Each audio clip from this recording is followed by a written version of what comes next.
소문난 맛집이 있어서 이렇게 찾아갔다고 합니다. 그래서 이 소문난 맛집이어서 차례를 줄을 서서 아마 차례를 이렇게 기다렸나 봐요. 그래서 앞섰던 어떤 미모의 아가씨가 오랜 시간을 이렇게 기다리다 보니까 실수로 방구를 뿡 하고 이렇게 꼈어요. 그런데 뒤에 있던 아저씨가 심히 불쾌함을 이렇게 표현을 한 겁니다. 이 아가씨한테 무례하다고 생각을 해서 이 아가씨한테 무례하다고 이렇게 한마디를 한 거예요. 그랬더니 이 아가씨가 뒤를 돌아보면서 이렇게 이야기했다고 합니다. 아저씨가 내 방구 소리를 들었다라는 것은 아저씨가 사회적 거리를 두기를 지금 지키지 않았다고 막 충고를 하는 거예요. 그리고 내 방귀까지 맡았다면 그건 아저씨가 착용한 마스크가 KF94가 아닌 사중 방역에 또 청동도 좋지 않은 그 마스크를 써서 그렇다고 이 아가씨가 오히려 막 소리를 쳤다고 합니다. 참 이게 코로나 시대 때 나타나는 현상입니다. 인터넷 글에서 올라왔네요. 참 안타깝죠. 네. 만나는 사람, 보는 사람들마다 계속해서 우리가 주제처럼 이야기하는 거죠. 언제나 이 코로나가 끝날까? 언제 끝나요? 물어보는 사람, 답변하는 나도 참 지겹게 늘 언제 끝날까요, 목사님? 이 코로나가 언제? 내가 어떻게 알아요, 내가 어떻게 하냐? 그래도 불구하고 우리가 날마다 하나님의 의와 뜻과 하나님이 이것들을 통해서 우리에게 물으시는 것을 들으며 또 하나님 앞에 더 정직한 모습으로 서는 저와 여러분들이 되어지기를 주의 이름으로 소망합니다. 오늘도 그러기 위해서 우리가 말씀으로 우리를 비추어 보기를 소망하고 그 비추어진 그 말씀을 통해서 우리를 다시 점검하여 하나님 앞에 그 거룩한 삶, 그 지혜를 얻은 그 삶을 하나님 앞에 살아내는 저와 여러분들의 삶이 되어지기를 소망합니다. 학계 선지자 오늘은 이제 계속해서 학계 선지서에 대해서 말씀을 이어가려고 합니다. 학계 선지서 중에서 특징이 하나가 있다면 그것은 이제 날짜를 이렇게 꼬박꼬박 잘 기록을 하고 있다라는 거예요. 오늘 2장 1절의 말씀에 보면 날짜가 시작이 되어집니다. 7째 달 곧 그 달 21일에 여호와의 말씀이 선지자 학계에게 임하니라라고 이렇게 되어져 있어요. 그러니까 7월 24일 날 임했다라고 하는 것입니다. 여기서 이 7월 21일이에요. 21일이 유다 백성이 학계 선지자의 말을 듣고 성전 공사를 다시 시작한 지 한 달쯤 된 날이 바로 이 날이에요. 바로 7월 21일이에요. 학계서 1장 15절의 말씀에 보면 이 성전 건축이 시작되어진 날짜가 나오죠. 그때 보면 학계서 1장 15절의 말씀에 보면 그때는 다리오 왕 제2년 6째 달 24일이라 6월 24일 날 이 성전이 시작이 되어졌어요. 다리오 왕이 조서를 그 고레스 왕 왕년 때 내렸었던 그 조서를 발견을 하고 그 조서를 낭독함으로 다시 유다 백성들에게 예루살렘 성전을 허락하노라, 재건축을 허락하노라 땅 내리고 이렇게 발표를 하고 나서 이제 한 달여 정도 시간이 지난 7월 21일에 지금 누가 이 이야기를 합니까? 학계 선지자가 이제 이야기를 한다. 다시 한번 선포하는 이야기가 나옵니다. 한 달이라고 하는 그 기간 동안에 유다 백성들의 마음은 어떤 마음이었을까 생각을 한번 해봤어요. 굉장히 벅차지 않았겠습니까? 우리가 학계서를 지난번 설교 때에 나눴던 것처럼 굉장히 스펙타클하게 그 길이 왔었어요. 에스라서를 보면서 그 성전 건축이 멈출 수밖에 없었던 아닥사스다 왕 때의 그 왕의 그 명령을 그들이 나름대로 준행하고 그리고 그들 안에 더 깊은 뿌리는 자기 집을 짓기 위한 이 욕심 때문에 성전 건축을 멈췄지만 그것으로 인하여서 학계 선지자가 다시 우리는 성전 건축을 해야 된다라고 그들에게 부흥회를 하고 나서부터 그들이 다시 성전 건축에 돌아왔지만 여전히 사마리아와 인근의 사람들이 이것을 방해해서 조서를 다시 내리게 되잖아요. 그러고 나서 이제 이 다리오 왕을 통해서 조서가 발견되어지고 이 모든 이 성전 재건축에 대한 모든 재정까지도 왕실에서 하는 걸로 이렇게 땅땅땅 발표가 나왔습니다. 그리고 한 달이 지난 거예요. 이들에게는 굉장히 벅찬 마음으로 시작을 하지 않았을까 생각을 합니다. 그래도 70년 바벨론 포로를 통하여서 그들이 돌아와서 15년이라고 하는 그 기간 동안에 성전 재건축을 하지 못하고 기다림은 있었지만 다시 성전을 건축할 때에 어떤 이런 사건적인 역사 그리고 이렇게 굉장히 하나님이 몰아가시는 모습 이런 모습을 보고 또 직접 하나님께서 명령하신 것을 들었기 때문에 이들에게 굉장히 복잡한 모습으로 준비하여서 한 달을 지나왔지만 한 달의 기간이라고 하는 그 시간을 보니까 터닦기 하는 것도 다 안 되는 시간인 거예요. 그렇죠? 이들이 나름대로 이 성전 재건축을 하기 위해서 막 터를 닦지만 이미 이 예루살렘 그 성전은 완전히 폐허가 되어져 있는, 모든 것이 다 무너져 있는 그곳이기 때문에 이 돌을 고르고 바닥을 고르는 것만 해도 이게 지금 제대로 이루어지지 않는 거예요. 그렇다고 해서 지금 다리오 왕이 재정적으로 그렇게 왕실에서 모든 것을 충당하려고 했다 할지라도 이것이 풍족하게 지금 이들에게 재정적인 지원이 되어져 있는 것이 아니었습니다. 굉장히 어려운 환경 속에서 성전 건축을 대신하지만 지금 이들에게는 어떤 마음이 있었겠어요? 야, 그렇지. 하나님이 보내주셨고 다리오 왕이 저렇게 다시 얘기를 했으면 야, 하나님이 하실 거야. 이런 기대감으로 처음에 성전 건축을 시작하지 않았겠습니까? 솔로몬 성전을 처음에 지을 때 어떻게 됐어요? 히람이라고 하는 사람이 각종 나무와 돌을 갖고 와가지고 다 줍니다. 그렇죠? 그 모든 재원들을 그들에게 다 이 재원들을 이 솔로몬에게 다 이렇게 주고 또 스바의 여왕이 또한 이 재정적으로도 후원을 해줘서 이 솔로몬 성전을 지을 때는 굉장히 화려하게 부족함이 없이 최고의 성전을 지었지 않았습니까? 근데 이 다리오 왕의 그 원년에 그때 다리오 왕의 그 조서를 발표한 이후에 이들도 그런 기대치를 갖지 않았겠어요? 그렇죠? 우리가 다시 이 성전을 건축할 때 하나님이 도우시고 솔로몬 성전만큼은 아니어도 하나님께서 그만큼의 도우심이 있지 않겠느냐라고 하는 이 기대심이 이들 안에 가득하게 있었을 것입니다. 그리고 한 달이 지났지만 특별한 진행 사항이 없는 거예요. 여전히 돌짝밭에 돌아다니는 이 돌 구르는 것, 아직 뼈대도 아직 어떤 기초 공사도 아직 시작되어지지 못하는 이런 상황들이 이들 안에 지금 벌어지고 있었던 것이 바로 이 한 달이 지난 상태였던 것입니다. 자, 그리고 이제 2절의 말씀이 이야기되어지는 거예요. 그럼에도 불구하고 이들이 이렇게 어렵게 성전 재건을 해가는 가운데 2절의 말씀처럼 학개 선지자를 통해서 새 무리에게 이 말씀을 전달을 합니다. 2절 한번 읽어봅시다. 본문 2절입니다. 같이 읽겠습니다. 시작.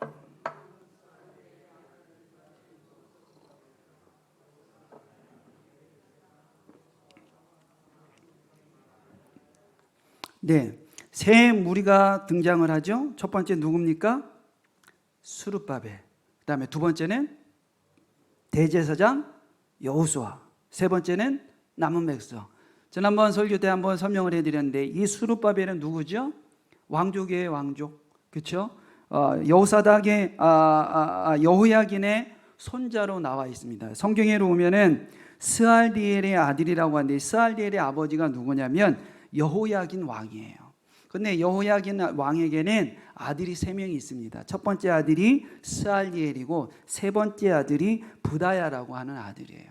그런데 이들의 족보상 장자의 이름을 앞에다 두기 때문에 성경에는 학개서에는 스알디엘의 아들이라고 이렇게 표현이 되었지만 역대상 3장의 말씀에 보면 부다야의 여호야긴의 셋째 아들인 이 부다야의 아들이다 이렇게 표현을 합니다.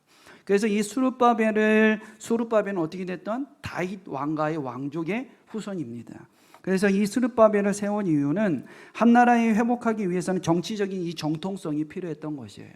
다윗 왕가의 그 정통성에 들어있는 한 사람이 필요한 것입니다. 그래서 유다의 총독으로 이 스룹바벨을 세워서 바로 이 포로기로 돌아와서 이들에게 성전 건축을 시작을 하는 거예요.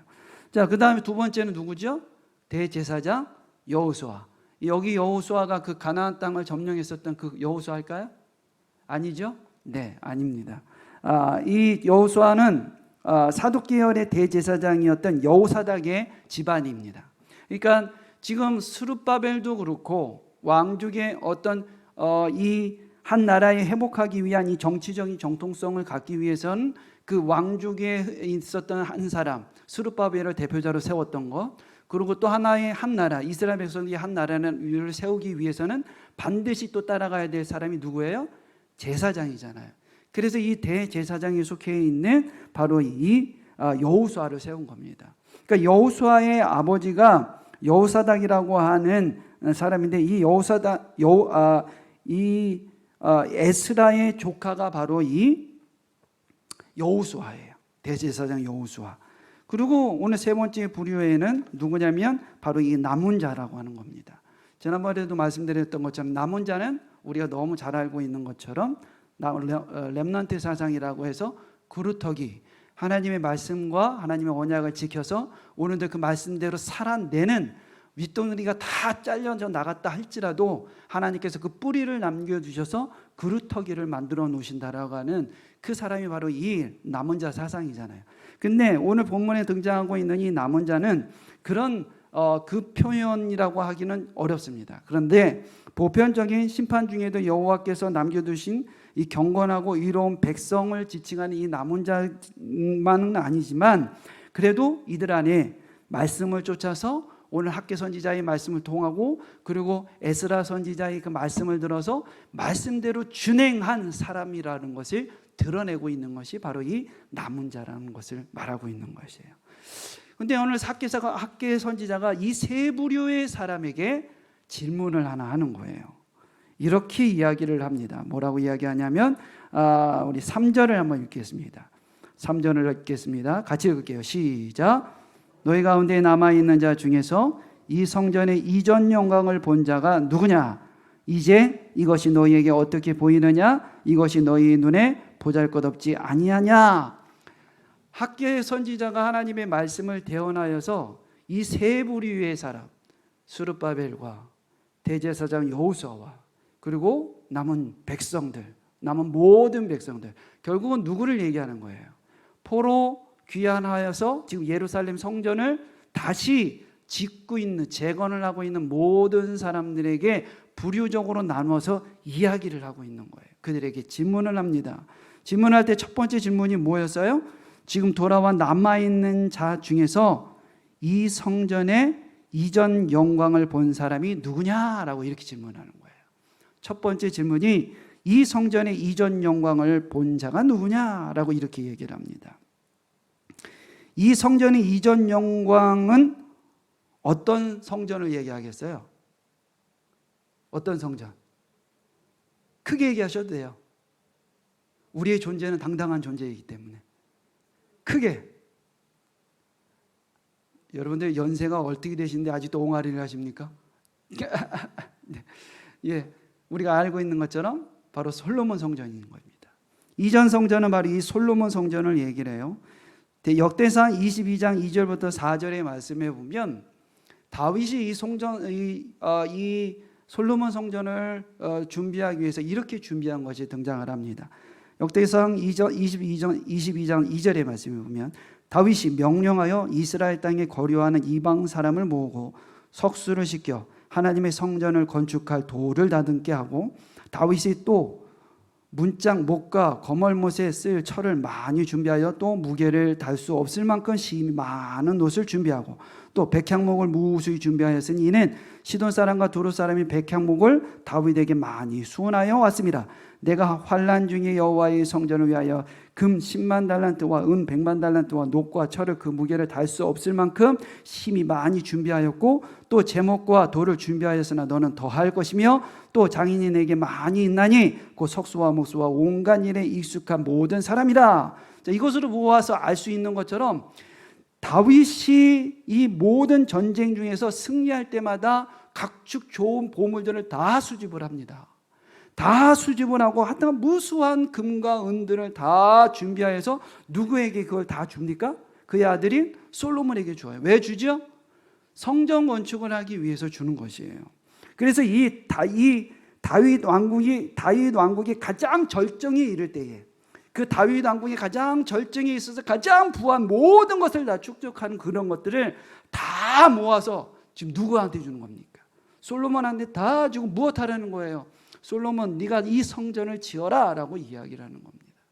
그렇게 화려하게 그렇게 많은 재산을 들여서 지은 성전이 바로 이 솔로몬 성전이에요. 굉장히 화려합니다. 성경에서 보는 것들은 이웃 주변의 나라에서 이 솔로몬 성전을 구경하기 위해서 모일 정도로 다 모여서 그 성전을 바라보면서 탄성을 지를 정도로 그렇게 솔로몬 성전은 화려하고 웅장하고 거대한 모습을 갖고 있는 것이 바로 이 솔로몬 성전이었었어요. 지금 학개 선지자가 백성들에게 이 성전 재건의 삽을 든 이 폐허 속에서 삽을 든 그들에게 향해서 이렇게 질문을 하는 겁니다. 너희들 중에 이 성전의 이전의 영광을 본 자가 누구냐라고 이렇게 얘기를 하는 거예요. 참 야속하지 않나요, 여러분? 이 질문에 대한 궁금증이 생기지 않나요? 왜 학개는 이런 질문을 했을까요? 왜 이전 성전의 것을 너희들은 본 자가 누구냐 이런 질문을 했을까냐라는 것이죠. 한번 생각을 하고 우리 두 번째 질문을 한번 넘어가 봅시다. 두 번째 질문은 무엇이냐면 두 번째 질문, 이것이 너희에게 어떻게 보이느냐 이렇게 얘기를 해요. 이것이 어떻게 너희에게 보이느냐 이렇게 질문을 하는 겁니다. 이것은 이건 무엇이 어떻게 보이느냐고 질문한 것이에요? 지금 짓고 있는 성, 그렇죠? 지금 이들이 짓고 있는 성을 이야기하고 있는 것입니다. 무엇을 얘기하고 있는 거예요? 학개가요. 옛 성전과 지금 성전을 비교해봐라.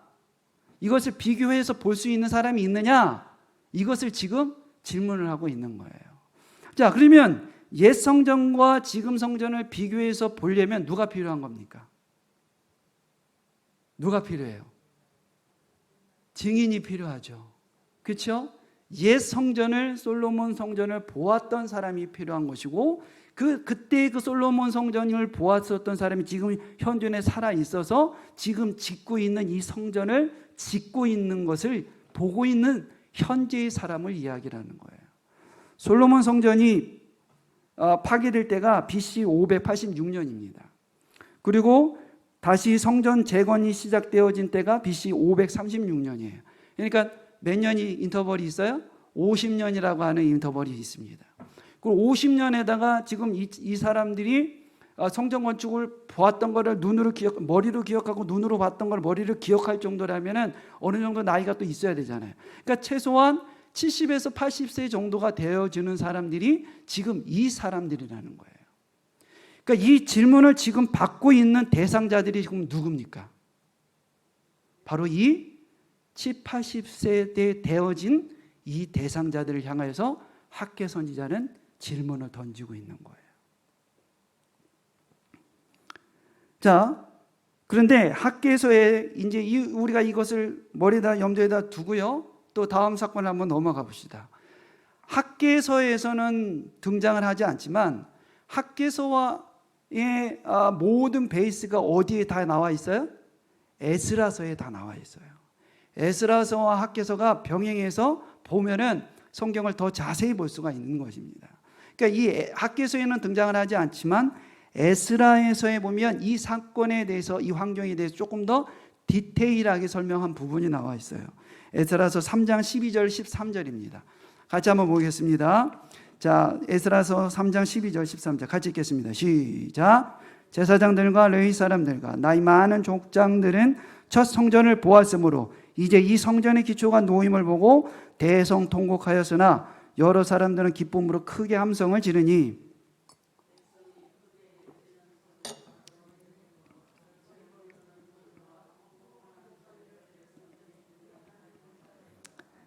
네. 자, 12절의 말씀에 보면 이들이 무엇했대요? 대성통곡을 했어요. 왜 대성통곡을 하였습니까? 왜 대성통곡을 했을까요? 보잘것없어서. 그렇죠? 맞아요. 옛 성전에 비해서 지금 성전을 보니까 너무 보잘것이 없는 거예요. 너무 보잘것이 없으니까 이 사람들이 막 속이 타는 거죠. 속 상한 거죠. 제가 어렸을 때 좀 잘 살았어요. 저희가 성남에서 살았는데 하여튼간 손가락 안에 꼽힐 정도로 제가 생긴 건 그렇게 안 생겼지만 어렸을 때 좀 부하게 도련님 소리 듣고 이렇게 자랐습니다. 그런데 아버지가 사업을 쫄딱 망한 거예요.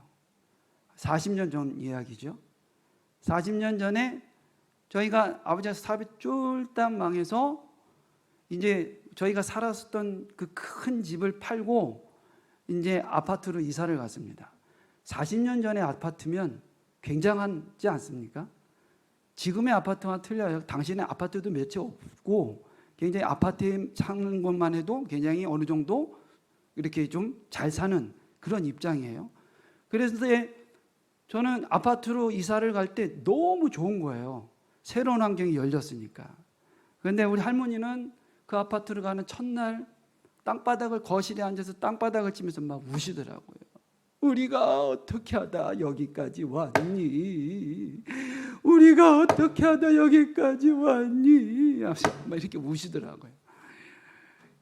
왜 그랬겠어요? 잘 그렇게 좋았었던 집을 망해가지고 다 팔아먹고 아파트로, 나는 거기 왔는데 너무 좋아서 막 팔짝팔짝 뛰었대. 할머니 저런 철딱선이 없는 놈의 새끼 그러고 할머니한테 혼났었던 기억이 납니다. 이들이 지금 대성통곡을 했던 이유가 이건 아닐까 싶어요. 옛 성전을 봤을 때는 화려하고 너무 좋지만 지금 성전을 보니까 현격하게 너무 초라하고 너무 안 좋은 거예요. 이런 것에 이들이 통곡을 합니다. 그런데 여기서 뒤에 보니까는 13절에 보니까는 백성이 크게 외치는 소리가 아니에요. 제사장들과 레위 사람들과 나이 많은 부족장들은 첫 성전을 보았으므로 이제 이 성전의 기초가 놓임을 보고 대성 통곡하였으나 그 뒤에 말씀에 보면 여러 사람은 어떻게 됐다고요? 기쁨으로 크게 함성을 지르니 이렇게 나와 있어요. 에스라서 3장 12절. 에스라 3장 12절의 말씀에 보면 앞에서는 대성 통곡을 하였지만 뒤에서는 여러 사람은 기쁨으로 크게 함성을 지르니 이렇게 나와 있어요. 크게 기쁨으로 함성을 지르는 사람은 어떤 사람들일까요? 못 본 사람들. 야, 여러분들 진짜 똑똑하시네요. 야, 뭐 설교할 필요가 없을 것 같아요. 네, 바로 그겁니다.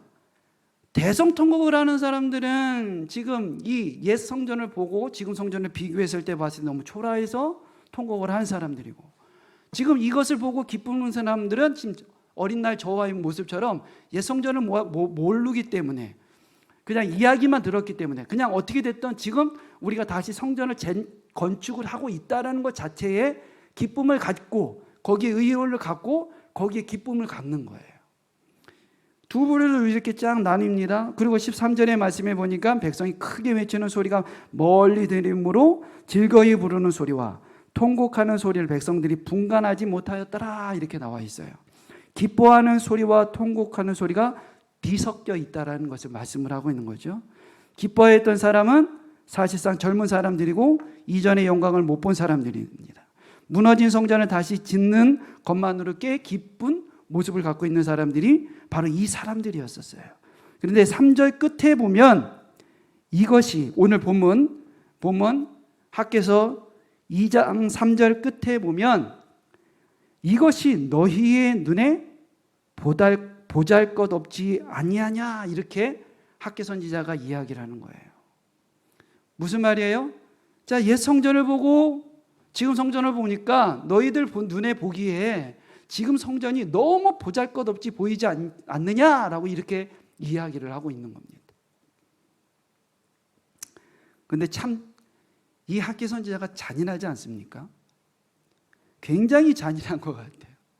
왜 그러냐면 이 사람들이 어떻게 됐던 연로하신 분들, 이전 성전을 보았었던 사람들, 그리고 지금 이 젊은 층들이 하나가 되어져서 옛 성전을 지금 잊어버리고 나름대로 어떻게 됐던 이 성전을 지금 지어보려고 막 으쌰 이렇게 하고 있는데 굳이 꼬집어가지고 그 옛 성전을 꼭 기억시켜야 될 필요성이 있을까요? 이들한테 그게 트라우마 아니겠어요? 옛 성전만 생각하면 우라통이 터지는데 우리 할머니가 옛날 집만 생각하면 가슴을 치면서 우리 집 하면서 가슴을 쳤던 그 모습이 생각나는, 그게 왜 이렇게 우라통이 터지는데 그걸 굳이 생각나게 할 필요가 있을까요? 그런데 성경에서 굳이 이것을 기록을 한 이유가 있지 않겠습니까? 그러면 학개의 의도와 하나님이 이것을 통해서 우리에게 주신 메시지는 무엇이냐라는 거죠. 그것을 한번 우리가 좀 알기를 원합니다. 아까 읽었었던 에스라서에 보면 에스라서 3장 12절 말씀에 보면 대성통곡을 했다고 하는 부분이 나와요. 그렇죠? 이 대성통곡을 했다고 하는데 이 대성통곡에 문제성이 좀 있는 거예요. 지금 성전이 초라하다 이 사람들이 생각을 합니다. 그런데 과연 그 초라함의 화려함의 용모가 크기 때문일까? 우리는 좀 생각해 봐야 돼요.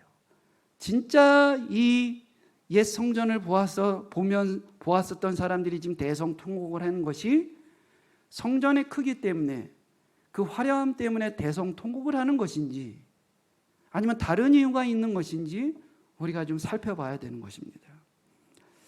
사랑하는 성도 여러분들, 솔로몬 성전을 지을 때 성전의 가장 핵심 가치가 무엇이었을까요? 솔로몬 성전을 지었어요. 그리고 이 솔로몬 성전을 지을 때에 가장 핵심 가치가 무엇이었어요? 무엇이었을 것 같아요?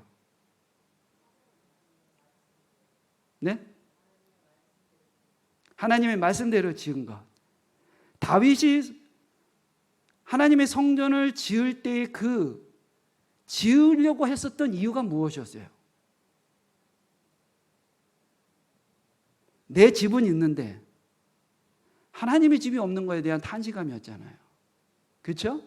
그리고 그 집을 지어서 그곳에 하나님의 임재함을 그들이 기대하였던 것이잖아요. 그래서 그들이 가장 거룩한 곳 한 곳을 만들어서 놓은 것이 무엇이죠? 지성소라고 하는 것이에요. 그래서 그 지성소 안에는 무엇이 있습니까? 법궤가 그 안에 있는 거예요. 그렇죠? 그래서 이 성전의 가장 핵심 가치는 법궤가 지성소에 있는 것이 바로 이 성전의 가장 핵심 가치, 이 솔로몬 성전을 지을 때 가장 핵심 가치가 바로 이 법궤가 지성소 안에 있는 것입니다. 그런데 이 사건에 대해서 예레미야에 보면은 예레미야는 이렇게 표현을 합니다.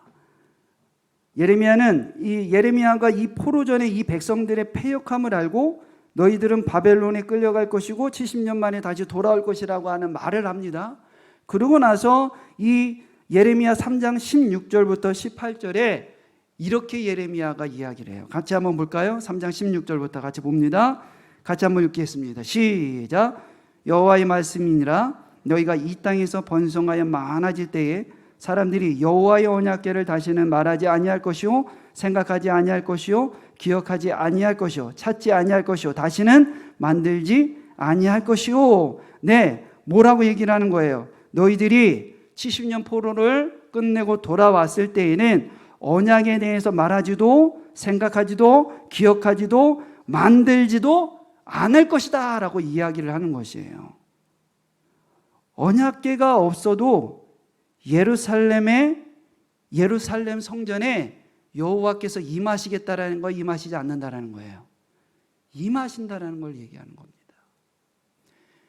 너희들이 70년 포로기 때에 포로기를 마치고 너희들이 다시 예루살렘으로 돌아와서 너희들이 그곳에서 성전을 짓게 된다면 너희들이 그때에는 너희들이 그 언약궤에 대해서도 말하지도 생각하지도 기억하지도 만들지도 않을 것이다. 왜 그러냐면 이 언약궤가 없어도 여호와 하나님은 그곳에 임재하시기 때문이다. 이렇게 이야기를 하는 거예요. 그런데 바벨론 70년 포로기로 끌려가고 예루살렘 성전이 파괴되어질 때 어떤 사건이 일어나요? 예루살렘 성전이 파괴됨과 동시에 그 안에 있었던 언약궤가 사라진 것입니다. 이 노인들은 두 성전을 비교하면서 울었었던 이유는 법궤가 없는 것에 대한 애통함이었었어요. 우리가 성전을 다시 재건을 하는데 다시 이 성전을 재건하는데 성전의 지성소를 만들고 그 지성소 안에 다시 모셔둬야 될 법궤가 없는 거예요. 아무리 화려한 성전을 다 짓는다 할지라도 아무리 웅장한 성전을 다 짓는다 할지라도 그 지성소 안에 당연히 와야 될 이 법궤가 없는 거에 대해서 이 노인들은 통곡하며 울고 있는 것을 이야기를 하고 있는 것입니다.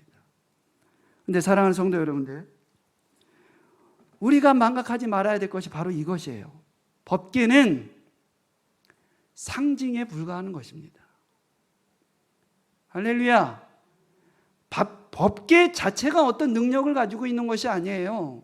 하나님이 그 법궤를 통하여서, 이 상징을 통하여서 이것이 나에게, 내가 이곳에 임재하고, 이곳에 내가 내재하고, 이곳에서 내가 너희와 동행하고, 이곳에서 내가 너희들의 예배를 받을 것이라고 하는 상징적인 의미가 법궤인 것이지, 그 법궤 자체가 하나님이 아니라고요.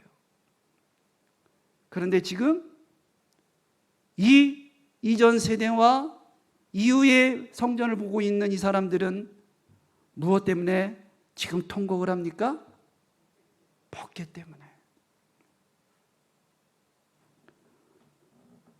법궤는 형식에 불과한 것입니다. 이 형식보다 중요한 것은 그곳에 담겨 있는 의미예요. 바로 하나님의 임재. 그 임재가 더 중요한 것입니다. 그런데 오랜 세월 동안 바벨론의 이 침공을 받으면서까지 그들이 고쳐지지 못하고 있었던 것이 무엇 때문에 그래요? 형식이 매달려 있는 이 신앙 때문에 그렇습니다. 형식이 매달려 있는 이 신앙 때문에 이들이 바벨론 70년의 세월을 끌려갔고, 그 70년의 바벨론은 거기 안에서도 그들 안에 하나님이 너희 안에 있는 이 형식적인 것, 형식주의적인 것들을 다 뽑아내고 진실된 진정한 너희 여호와 하나님이 너희 왕이 되어주시고 너희 삶을 이끌어 가시고 너희의 인생의 주인 되신 나 여호와 하나님을 온전히 섬겨라. 하나님은 그렇게 계속해서 말씀함에도 불구하고 이들 안에 아직도 형식주의적인 것들이 남아있는 것입니다. 이 노인들의 통곡은 건강한 통곡이 아닙니다. 여전히 성전이라고 하는 형식에 매달려 이 애통하고 눈물을 흘리고 있는 거예요. 가치가 없는 것에, 복음이 없는 곳에, 진리가 없는 곳에, 하나님의 뜻이 없는 곳에 눈물을 흘리고 있는 것을 이야기합니다. 사랑하는 성도 여러분들, 우리가 오늘도 수요 예배를 모였는데 예배도 마찬가지입니다. 우리가 이 예배에 왔다고 예배를 다 드리는 걸까요? 예배에 와서 우리가 자리에 앉아 있는다고 이 예배를 하나님이 다 받으실까요? 이 형식만 갖춘다고 하나님이 이 예배를 받으실까요? 아닙니다, 여러분. 우리는 착각하면 안 돼요. 수많은 이 시간대에 수많은 교회, 대한민국 세계 많은 교회에서 예배를 드리지만 그 예배를 하나님이 다 100% 다 받으실 만한 예배로 드려질까요? 아닙니다. 깨어진 예배가 너무 많아요. 왜요? 하나님의 임재를 우리가 기대하지 않기 때문에. 몸만 이곳에 와 있다고 우리가 예배를 드리는 것일까요? 우리가 성경을 보고 설교를 듣고 찬송을만 한다고, 그것만 한다고 우리가 예배가 되어지는 것입니까? 아니에요. 하나님과 하나님의 그 임재를 사모하고 하나님이 오늘도 이곳에 임재하여 주셔서 나에게 말씀하시는 것을 내가 경종하여 듣고 그 말씀을 내 가슴에 새기며 그 새겨진 그 말씀의 능력을 가지고 세상에, 가정에 나아가서 그 말씀대로 살아내는 그 원동력의 힘이 우리 안에 있어야 되는 것이에요. 그것이 하나님의 임재이고 그것이 하나님께 드려지는 예배라고 하는 것입니다. 그런데 많은 이들이 예배가 깨져 있어요. 몸만 와 있다고, 형식적인 것만 갇혀 있다고 예배입니까? 목사라고 예배를 다 승리합니까? 장로라고 다 예배 승리합니까? 아니에요, 여러분.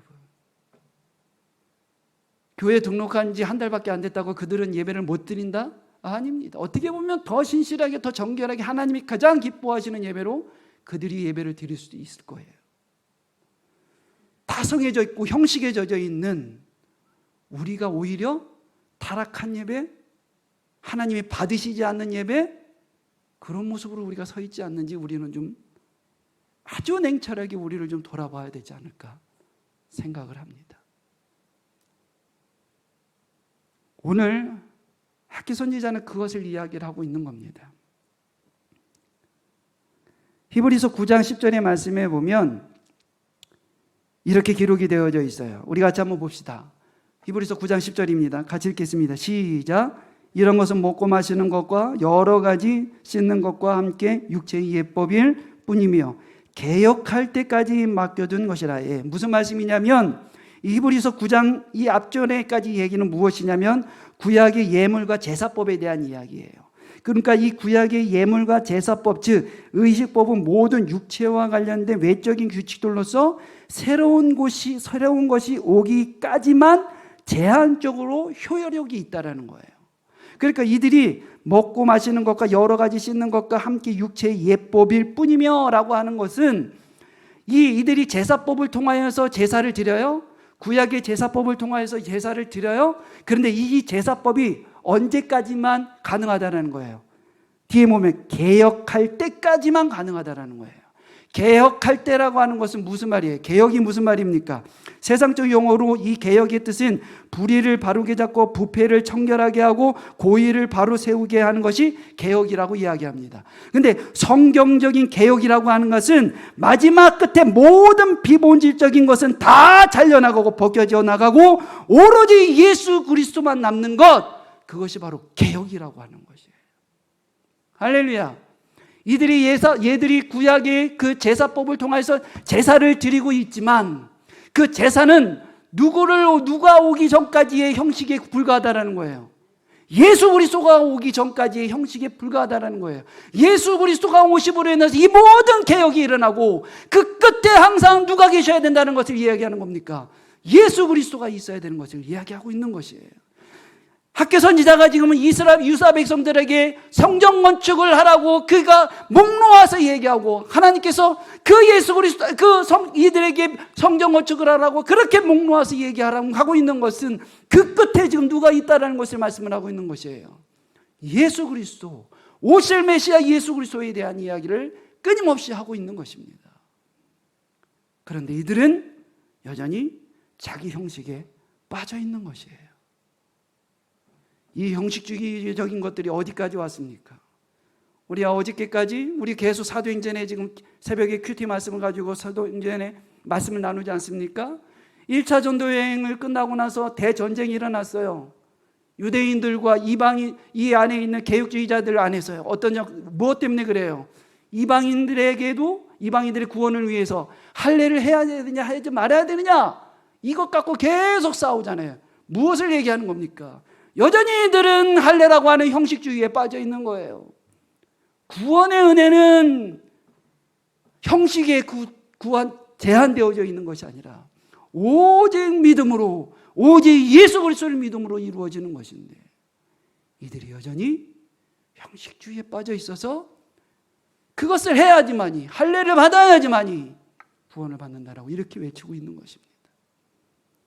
우리 안에는 없습니까, 여러분? 우리 스스로 만드는 어떤 형식들, 마치 내가 믿고 왔었던 어떤 전례, 어떤 전통, 이런 것들에 빠져서 그것이 마치 신앙인 것처럼 우리는 빠져서 그것을 고수하고 있지는 않는지 우리는 좀 돌아봐야 될 것 같습니다. 오늘 학개 선지자가 이 이스라엘 유다 백성들을 향해서 우리에게 주시는 그 메시지는 바로 이것입니다. 그들이 통곡하는 것은 여호와 하나님의 임재하지 못함에 대한 애통함과 안타까움과 이것에 대한 통곡이 아니라 그들이 전례적으로 가져왔었던 법궤라고 하는 이것이 없는 것에 대한 통곡을 이야기하고 있는 것이에요. 그 안에는 예수 그리스도가 있어야 되는 줄 믿습니다. 사랑하는 성도 여러분들, 오늘 우리에게 주신 말씀처럼 우리는 진짜 개혁을 일으켜야 돼요. 우리의 끝에 누가 있어야 된다고요? 예수 그리스도가 있어야 되는 겁니다. 우리의 끝에 예수 그리스도, 우리 가슴을 치며 통탄해하며 애통해야 하는 것은 하나님의 임재가 없는 것에 대해 애통함을 해야 되는 거예요. 하나님을 나의 삶 속에 초대 못한 것에 대한 애통함이 우리 안에 있어야 되는 것이에요. 우리가 여기 나와 있다고 마치 모든 것을 다 해결한 것처럼, 모든 것을 다 하나님 앞에 드렸던 것처럼 이런 착각 속에 있으면 안 됩니다. 말씀으로 승리해내는 저와 여러분들이 되어지기를 주의 이름으로 축원합니다. 기도합니다. 사랑의 하나님, 고맙습니다. 감사합니다. 하나님, 학교 선지자는 이야기를 합니다. 너희들이 진짜 우는 이유가 무엇이냐? 너희들이 무엇 때문에 우느냐? 그들은 성전을 지어놓고 나서도 그 안에 모셔둘 법궤가 없는 것에 대해서 애통하고 통곡을 하는 모습을 학개 선지자는 지적하여 여호와 하나님의 메시지를 우리에게 전하는 줄 압니다. 우리가 통곡하고 애통하고 눈물을 흘려야 될 것은 그 안에 모셔둘 법궤가 없기 때문이 아니라 우리의 삶 속에 하나님의 임재를 맛보지 못하고, 우리의 생활 속에 하나님을 모셔두지 못하고, 우리의 삶 속에 하나님의 동행하심을 하지 못하는 것에 대한 이 애통함과 안타까움이 있어야 되는데, 우리는 다른 것으로 애통하고 눈물을 흘리며 통곡하지는 않는지 하나님 봅니다. 오늘 우리가 다시 진짜 개혁하기를 원합니다. 하나님, 진짜 개혁자가 되어져서 우리의 삶에 늘 주 그리스도, 예수 그리스도가 하나님 동행하게 하여 주시옵시고, 우리의 입에서 터져나올 때마다 복음, 복음, 복음, 예수, 예수, 예수, 예수, 이것만 터져나올 수 있도록 하나님 도우시고 인도하여 주시옵소서. 모든 기준점이 예수 그리스도가 되게 하여 주시옵시고, 모든 모임 속에 하나님의 임재를 맛볼 수 있게 하여 주시옵시고, 예배를 통하여 하나님을 만나는 귀한 역사의장이 될 수 있도록 하나님 도우시고 역사하여 주시옵소서. 임하시고 도우시고 역사하시기를 소망하며 감사드리며 살아계신 예수 그리스도 이름으로 기도 올려옵나이다. 아멘.